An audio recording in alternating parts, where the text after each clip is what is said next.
How Greece Lost Control. In 2015, modern Europe witnessed something almost unthinkable.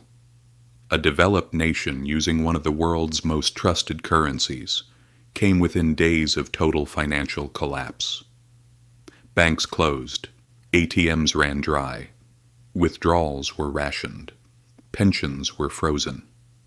And Greece, the birthplace of democracy, philosophy, and the very idea of currency, was negotiating its survival with foreign creditors.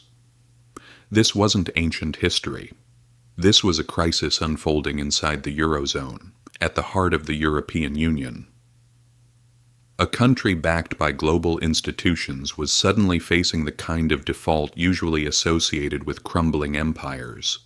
How did it get here? How does a modern state, sharing a currency with Germany and France, end up begging for rescue after rescue? And why does this matter to you?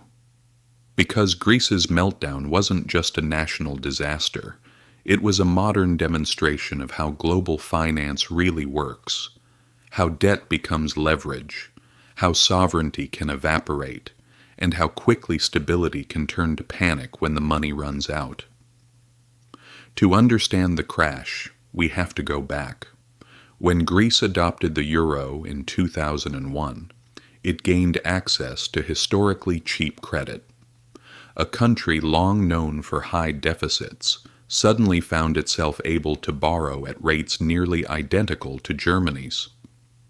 Investors believed euro membership guaranteed safety. So Greece borrowed heavily. Public salaries increased, infrastructure expanded, and optimism soared. But underneath the spending boom, the old problems persisted.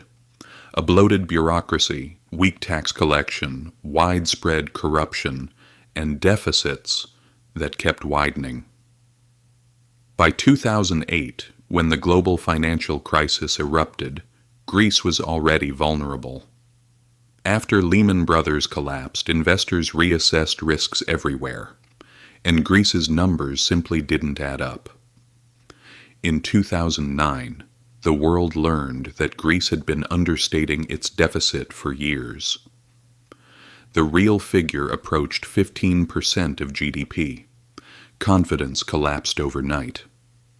Borrowing costs exploded. Markets shut Greece out.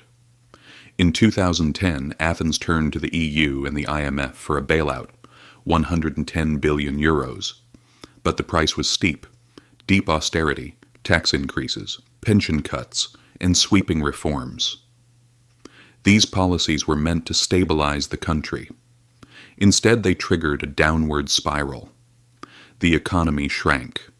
Unemployment soared past 27%. Youth unemployment reached catastrophic levels. Businesses closed, public services struggled, and ordinary citizens paid the price. And despite the sacrifices, the debt only grew worse. When GDP collapses, debt becomes heavier, not lighter. By 2012, a second bailout was needed. Another 130 billion euros, along with the largest debt restructuring in history. But the relief wasn't enough to restore control. Each rescue package came with more conditions, more oversight, and less room for Greece to govern itself. Then came 2015. The Syriza government held a referendum rejecting the latest creditor demands. The public voted no. But within days, the government accepted an even harsher deal because the alternative, leaving the euro and returning to the drachma, risked total chaos. Greece kept the euro, but lost much of its economic independence. The so-called Troika, the European Commission, the ECB, and the IMF, effectively dictated national policy. Spending, taxes, reforms, all required approval. This wasn't new in history. Debt has long been a tool of power. In the 19th century, the Ottoman Empire faced foreign oversight after repeated defaults. European creditors created the Ottoman Public Debt Administration, seizing control of customs revenues. Egypt experienced something similar in the 1870s after borrowing heavily for modernization. When Egypt defaulted, Britain and France stepped in, not with armies at first, but with financial administrators. Sovereignty existed on paper, but control had shifted. Greece, in the 2000s, lived through the modern equivalent. No occupation. No invasion. Just a financial trusteeship. Policies weren't written in Athens. They were approved elsewhere. For the Greek people, the suffering was immense. Pensions were slashed. Hospitals ran short of supplies. A generation lost economic opportunities. And even today, Greece carries one of the highest debt ratios in the world, over 160% of GDP. Stability returned, but at the cost of a lost decade. Why does this matter now? Because the same pattern is repeating globally. Countries like Sri Lanka, Pakistan, and Argentina are wrestling with the same cycle.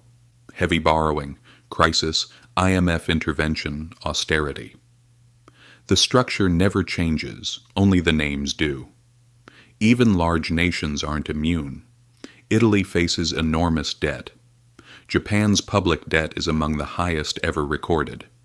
And the United States, despite its reserve currency advantage, is entering unprecedented territory. The real lesson is this. Crises are not about spreadsheets. They're about control.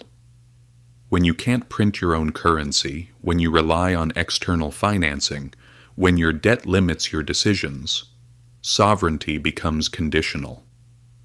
Debt is easy when times are good. It feels harmless. But when markets shift, debt becomes a chain, and the people who lent you the money begin to shape your choices. Greece didn't fall in the traditional sense. No walls crumbled. But its ability to govern itself was deeply compromised.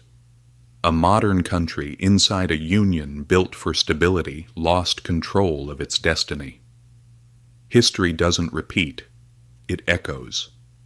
And when a nation inside the Eurozone nearly collapses like a fading empire, it shows how fragile financial freedom truly is.